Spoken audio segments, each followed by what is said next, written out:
Hello everyone. In today's video I will going to show you the Italian game Giuoco Pianissimo.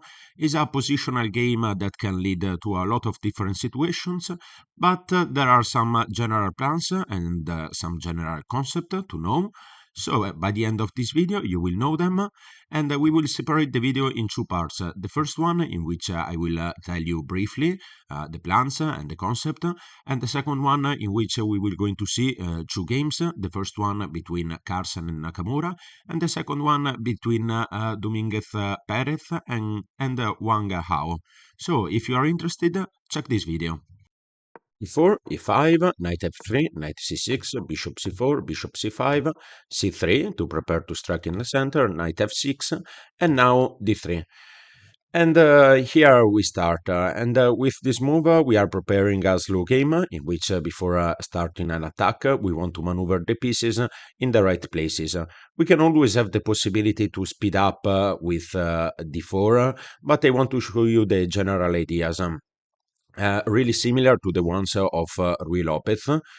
So, some small details. The f7 pawn is a target.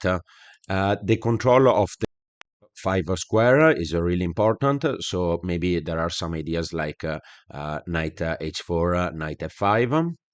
And generally, it is better if we don't trade our light square bishop if we don't have a good reason.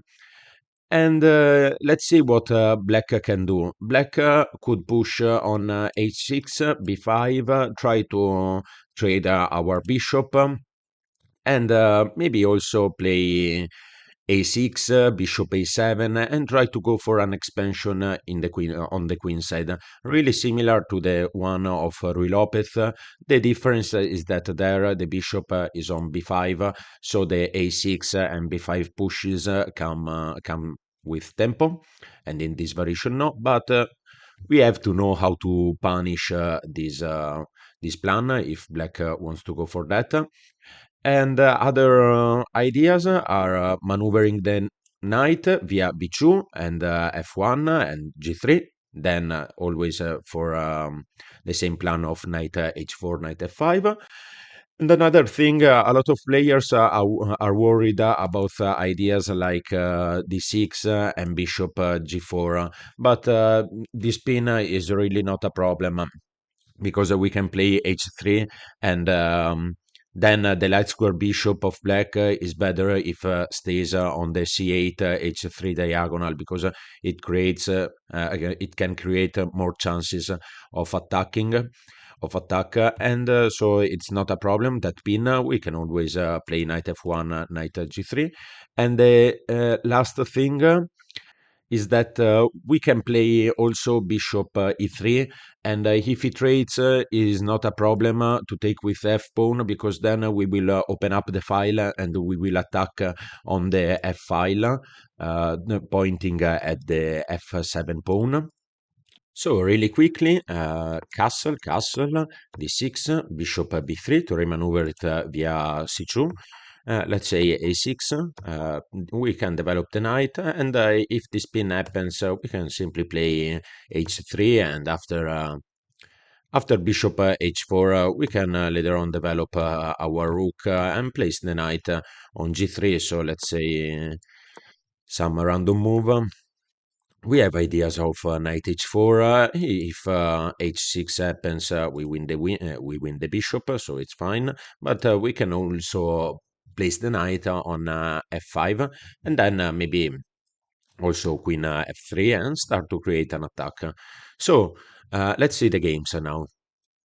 The first one is between Carson and Nakamura, and we will going to see the general plans for white. So e4, e5, knight f3, knight c6, and we start from this position, d6, bishop b3, and a6. To a6 is made to prevent maybe some pushes in the center, and black wants to keep this bishop on the diagonal to target the f2 pawns. So in some occasion it can happen that the d4 push comes with tempo to the bishop. So knight d2, bishop a6, knight f1, h6, and knight g3. And castle, And here we play h3 because there are some ideas of also in some situation we can also play maybe knight h2 and knight g4. So h3 is made for that, but we can also play king h2 and start to attack on the f and on the g file. And in this position, Carlsen gave to black the possibility to trade the light square bishop, but there is a reason. If Nakamura did, then the b7 pawn is really weak, and if he tries to protect with b5, we can play a4. And if he trades the a6 pawn will be a target for the rest of the game. And if he doesn't trade and he plays maybe rook rook b1 b8, sorry, we can trade and then this pawn is weak, our rook is active. So this is the reason. But Nakamura didn't trade. Nakamura went for queen d7, bishop e3. And if this trade happens, we will open the f file to attack. Now Carlsen went for the f5 square, and he trade, and he opened the f file to attack. So Nakamura tried to counterattack with c5, and Carlsen simply retreat the bishop to attack also on the h7 square, because once this diagonal is open, maybe with some pushes, some trade in the center, we also have ideas of sacrifice some rook on the f6 square to just to weaken the king. And Carlsen went for this plan of double up the rooks on the file, and in the end he won this game.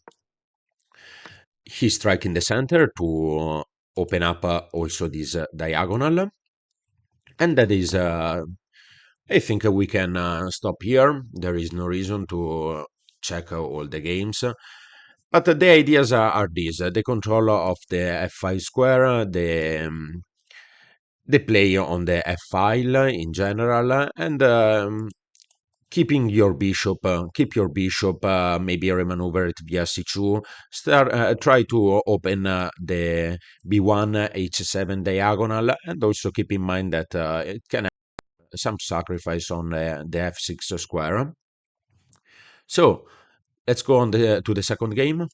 Okay, the second game is a bit different. The ideas are kinda the same, but is played more on the f7 pawn. So e4, e5, let's reach the position.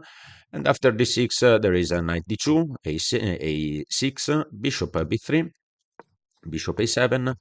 And for now, it's the same. And this move is inaccuracy. So castle and bishop g4. So as I told you before, this move is not a problem. While bishop g4 is made to take the pawn, take the d4 pawn, but after the trade rook e8, rook e8 is a bit strange because it's taking away a defender from the f7 pawn. So Dominguez played h3, and after this trade, we can see that the black traded another piece that could be helpful to protect the f7 square.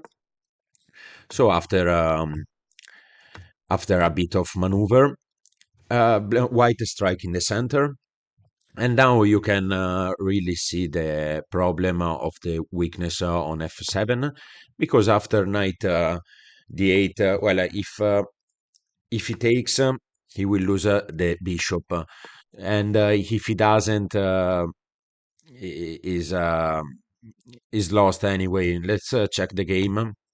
Knight d7 and another push to target again the f7 square. And after this one, first f4 to take away the defender of from f7.